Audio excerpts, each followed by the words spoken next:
નમસ્કાર. કોઈ પણ ઉંમરના બાળકોને વાર્તા સાંભળવી હંમેશા ગમતી હોય છે. પંચતંત્રની વાર્તાઓ એટલે કે બોધ વાર્તાઓ ઘણી બધી ભાષાઓમાં અનુવાદિત છે. પ્રાચીન સમયની બોધ કથાઓનો સમૂહ ખજાનો છે. કોઈક એવું કહે છે કે પંચતંત્ર ઋગ્વેદના જમાનાની વાર્તાઓ છે, તો કોઈ કહે છે કે ભગવાન શિવે માતા પાર્વતીને આ વાર્તાઓ કહી હતી. તો એક માન્યતા મુજબ એક રાજાએ તેના રાજકુંવરો બુદ્ધિમત્તા વિનાના રહી જશે એ ડરથી વિષ્ણુ શર્મા નામના એક પંડિતને ત્યાં ભણવા મોકલ્યા અને ત્યાંથી આ બધી જ બોધ વાર્તાઓનો ઉદ્ભવ થયો.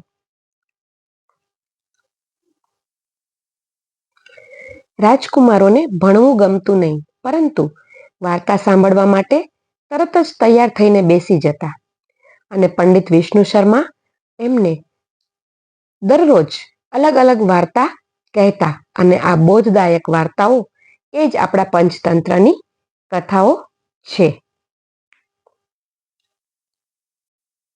વાર્તાનું નામ છે અમૂલ્ય વાત. મગધ દેશમાં ચક્રપુર નામે સુંદર નગર હતું. નગરમાં સર્વે વાતે પ્રજા સુખી અને સમૃદ્ધ હતી. ચોર લૂંટારાઓનો ત્રાસ ન હતો. અધિકારીઓ ન્યાય અને સદાચારથી પોતાની ફરજનું પાલન કરતા હતા. નગરમાં ધન્વંતરાય નામનો અત્યંત સમૃદ્ધિવાળો અને ગુણવાન નગરશેઠ રહેતો હતો. રાજા પણ તેનું ઘણું માન રાખતા. દેશ પરદેશમાં નગરશેઠનો વ્યાપાર ચાલતો. એને 4 પુત્રો અને 1 પુત્રી હતા. બધા જ પુત્રો હોશિયાર અને પરાક્રમી હતા. નગરશેઠે મોટા 3 દીકરા અને 1 દીકરીના લગ્ન કરી નાખ્યા હતા. 3 વહુઓ અને પૌત્રોથી ઘર ભર્યું ભર્યું રહેતું. દરેકને બધી વાતે સુખ હોય, પણ એક વાતનું દુઃખ તો હોય અને હોય જ. નગરશેઠને પણ એક વાતનું દુઃખ હતું. શેઠનો નાનો પુત્ર ગુણસાગર ધૂની અને ખર્ચાળ હતો. ઘણીવાર એ ભારે કિંમત આપી એવી વસ્તુ ખરીદી લાવતો કે જે શેઠને કોડીની એક કામની ન હોય. નગરશેઠ ઘણીવાર તેને સમજાવતા, ઘણીવાર ઠપકો આપતા, પણ તેના વર્તનમાં એક તલ માત્રનો ફેર પડતો નહીં. તે હંમેશા પોતાનું ધાર્યું જ કરતો. એકવાર તે એક પુસ્તક લઈ આવ્યો. નગરશેઠે પૂછ્યું, આ પુસ્તક કેટલાનું? દીકરાએ જવાબ આપ્યો, 100 સોના મહોરોનું. આટલું બધું મોંઘું? બતાવ તો કેવું છે, કોનું છે? કહીને તેમણે એ પુસ્તક જોવા માંગ્યું. ગુણસાગરે પુસ્તક પિતાના હાથમાં મૂક્યું. પિતાએ તે ખોલ્યું અને બધા પાના ફેરવ્યા અને પછી ગુસ્સાથી બરાડી ઉઠ્યા. આવા પુસ્તકની કિંમત 100 સોના મહોર? આ તો આખું કોરું છે. પૈસા વાપરવાની કઈ અક્કલ બકલ છે કે તું એમ માને છે કે આ બધું ધન હરામનું છે, ફેંકી દેવાનું છે? ના પિતાજી, એમ હું માનતો નથી. વળી આ પુસ્તક તદ્દન કોરું નથી. એમાં એક પાના પર સોનેરી અક્ષરથી કંઈક લખેલું છે, તમે વાંચો. નગરશેઠ ફરી પાછા ગુસ્સામાં બોલ્યા, મારે આ પુસ્તક વાંચવું તો શું, જોવું નથી, અને મને તારું મોઢું જોવું નથી. આજે શેઠનો ગુસ્સો 7મે આસમાને પહોંચી ગયો હતો. ગુણસાગરે પુસ્તક લીધું અને પિતાને પ્રણામ કરી ઘર છોડી ગયો. નગરશેઠ બહુ ગુસ્સામાં હતા, એટલે એમણે એને રોક્યો નહીં. તેમને થયું, પુત્રને ખોટા લાડ પ્યાર ન કરાવવા જોઈએ, નહીં તો તેઓ કુમાર્ગી થઈ જાય છે અને કુળને તારવાને બદલે મારે છે. ભલે થોડી ઠોકર ખાતો, જાતે કમાશે તો પૈસા વાપરવાનું ભાન આવશે. ગુણસાગર પુસ્તક લઈને ચાલવા લાગ્યો. હવે એ નગરની રાજકુમારી બાજુના નગરમાં મેળો જોવા ગઈ હતી. ત્યાં તેને તે નગરનો રાજકુમાર મળ્યો. રાજકુમારને જોતા જ તે મોહી પડી. તેણે દાસી મારફત પોતાની ઓળખ આપી મનનો ભાવ કહ્યો અને વધુમાં કહેવડાવ્યું કે રાતે ચક્રપુર છુપા વેશે મળવા આવે. નગરમાં ફરતા ફરતા રાત પડી ત્યારે ગુણસાગર રાજકુમારીના મહેલની પાછલી બાજુએથી પસાર થતો હતો. ત્યાં તેની નજરે ઝરૂખામાંથી નીચે પડતું દોરડું દેખાયું. તેને નવાઈ લાગી કે અહીં દોરડું કોણે બાંધ્યું હશે. તે દોરડાની નજીક ગયો અને તેને હલાવી જોયું.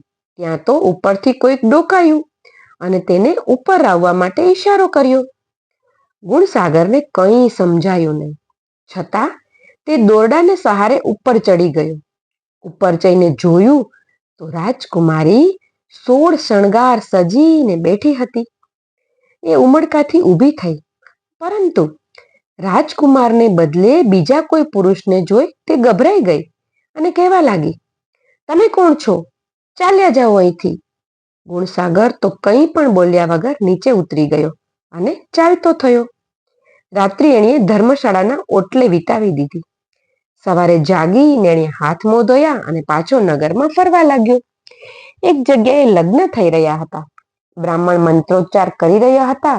સ્ત્રીઓ મંગળ ગીતો ગાઈ રહી હતી. બધા લગ્ન પ્રસંગોમાં વ્યસ્ત હતા. અચાનક મહાશોર મચી ગયો. બધા બૂમાબૂમ અને ભાગાભાગ કરતા હતા. ભાગો ભાગો, રાજાનો હાથી ગાંડો થયો છે, ભાગો ભાગો. લગ્નમાં આવેલા બધા જ ભાગી ગયા. ગુણસાગર ત્યાં રહેલા એક વૃક્ષ પર ચડી ગયો. બધે પડવારમાં સુનકાર થઈ ગયો અને એક હાથી સૂંઢ ઉછાળતો આવ્યો. રહી ગયા ફક્ત પરણનાર વરકન્યા.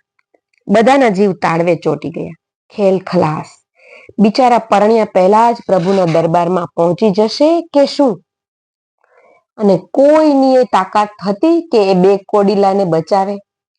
ગુણસાગરે કંઈક વિચાર્યું અને વૃક્ષની ડાળી તોડી અને સીધો હાથીના માથા પર પડ્યો અને એ સાથે જ એને ડાળીનો તીણો ભાગ હાથીના માથા પર જોરથી દબાવી દીધો. હાથી ચીસ પાડી ઉઠ્યો અને ગભરાઈને શાંત પડી ગયો.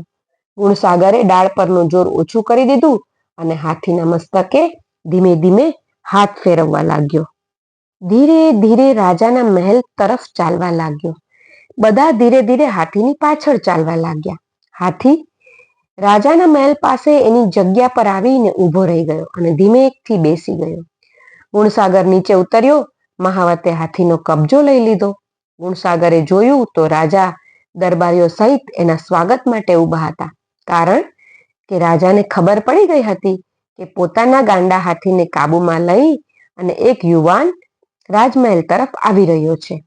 એ રાજાની નજીક આવ્યો અને રાજાને આદરથી પ્રણામ કર્યા. રાજાએ પોતાના ગળામાંથી 9 લખો હાર કાઢી ગુણસાગરને પહેરાવી દીધો અને કહ્યું, યુવાન, તું જે હોય તે, પણ આજે તે મારી લાજ રાખી લીધી છે. જો કોઈ હાથીના પગ નીચે કચડાઈ જાત તો મને જિંદગી સુધી અફસોસ થાત, મારા માથે કલંક લાગી જાત. તારું બધું વૃત્તાંત મેં સાંભળી લીધું છે.